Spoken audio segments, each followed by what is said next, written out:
গর্ভবতী অবস্থায় কি রোজা রাখা যাবে? আর মাত্র কদিন পরেই শুরু হচ্ছে পবিত্র রমজান মাস, আর এই রমজান মাসে রোজা রাখা সকল মুসলমানদের জন্য ফরজ। পারিভাষিক অর্থে সুফে সাদিক থেকে সূর্যাস্ত না হওয়া পর্যন্ত সমস্ত প্রকার খাদ্য দ্রব্য, পানীয় দ্রব্য থেকে বিরত থাকা হচ্ছে রোজা। কিন্তু যারা গর্ভবতী তারা কি রোজা রাখতে পারবেন? এমন প্রশ্ন অনেকের মনেই রয়েছে। কেননা অনেক গর্ভবতী নারী রোজা রাখতে চান, আবার অনেকে গর্ভের সন্তানের ক্ষতি হবে ভেবে রোজা রাখা নিয়ে দ্বিধায় থাকেন। তবে প্রকৃত পক্ষে রোজা রাখা যাবে কি যাবে না তা নির্ভর করে গর্ভ ধারণকারী নারীর উপর, গর্ভবতী মায়ের স্বাস্থ্য ও গর্ভের সন্তানের স্বাস্থ্যের উপর ভিত্তি করেই একজন গর্ভবতী নারী চাইলে রোজা রাখতে পারেন। সেক্ষেত্রে ডাক্তারের পরামর্শ অনুযায়ী চলতে হবে। রোজার আগে ডাক্তারের কাছে গিয়ে চেক আপ করানোটা খুবই জরুরি। গর্ভবতী মা যদি সুস্থ থাকেন, গর্ভের শিশু নড়াচড়া, ওজন, গতিবিধি সব ঠিক থাকে এবং মা যদি দ্বিতীয় 3 মাসে থাকেন তবে রোজা রাখতে পারেন। এছাড়া ইসলামে ফিদাহ নামে একটি শব্দের উল্লেখ আছে, যার অর্থ হলো কোনো ব্যক্তি রোজা রাখতে অক্ষম হলে তিনি যতদিন রোজা রাখতে পারবেন না সেই সব দিনের রোজার সময় গরিব এতিমদের খাওয়ানোর মাধ্যমে তা পূরণ করে নিতে পারেন।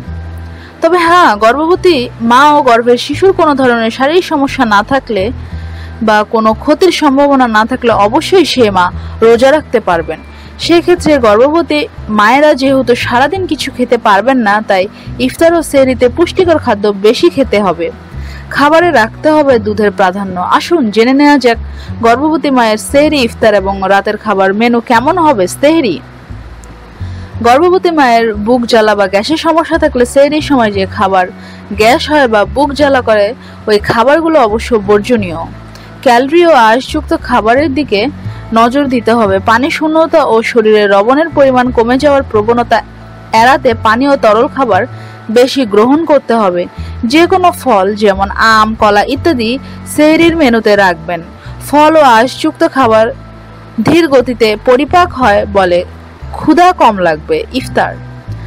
ভাজা পোড়া খাবার পরিহার করে ইফতারে খেজুর, ফলের রস, চিরা, দই, ফল খেতে পারেন। এতে করে রক্তে সুগারের মাত্রা ঠিক থাকবে। দুধ ও দুধের তৈরি খাবার রক্ত শূন্যতা বা অ্যানিমিয়ার প্রবণতা কমায়। দুধ, লাচ্ছি, মাঠা ইত্যাদিতেও ভালো। এছাড়া তাজা ফল বা সবজির সালাদ, স্যুপ ইত্যাদিও খাওয়া যেতে পারে। রাতের খাবার। ইফতারের পর অল্প অল্প করে খাবার গ্রহণ করুন, কিন্তু বারবার খান। নানা জাতের ডাল, মাছ, মাংস ইত্যাদি আমিষ খাবারের সঙ্গে সবজির সুষম সমন্বয়ে রাতের খাবার খেতে পারলে খুব ভালো। ঢেকি ছাটা লাল চালের ভাত, লাল আটার রুটি খাওয়া ভালো। গুরুপাক, অতিরিক্ত তেল বা ঝাল মশলাযুক্ত খাবার ইত্যাদি পরিহার করবেন। ইফতার থেকে সেহরি পর্যন্ত পর্যাপ্ত পরিমাণ পানি পান করতে হবে। সেহরি না খেয়ে কখনোই রোজা রাখবেন না। রোজা রাখার আগে গর্ভবতী মায়ের প্রস্তুতি। রোজা রাখার ব্যাপারে সিদ্ধান্ত নেওয়ার জন্য সর্বপ্রথম একজন গাইনোকোলজিস্টের পরামর্শ নেওয়া উচিত। ডায়াবেটিস, অ্যানিমিয়া এবং প্রি আছে কিনা পরীক্ষা করে নিন। ডায়াবেটিস যদি থেকে থাকে তবে রোজা রাখাকালীন সময়ে রক্তে গ্লুকোজ বেড়ে যেতে পারে, তখন গর্ভবতী মা ও শিশু মারাত্মক ঝুঁকিতে পড়তে পারেন।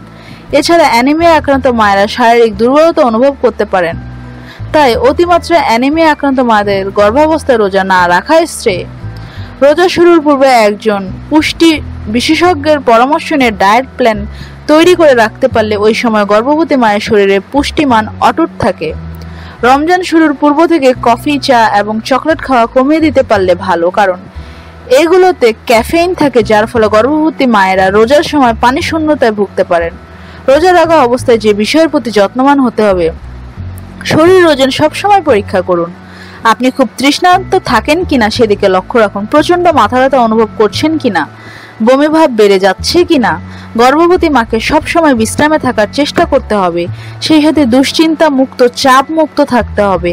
অনেক দূর হাঁটার পর পরিহার করতে হবে। ভারী কিছু বহন করা যাবে না। সেহরি, ইফতার ও রাতের খাবারের প্রতি মনোযোগী হতে হবে। নিত্য নতুন তথ্য জানতে আমাদের সাথেই থাকুন এবং সাবস্ক্রাইব করুন।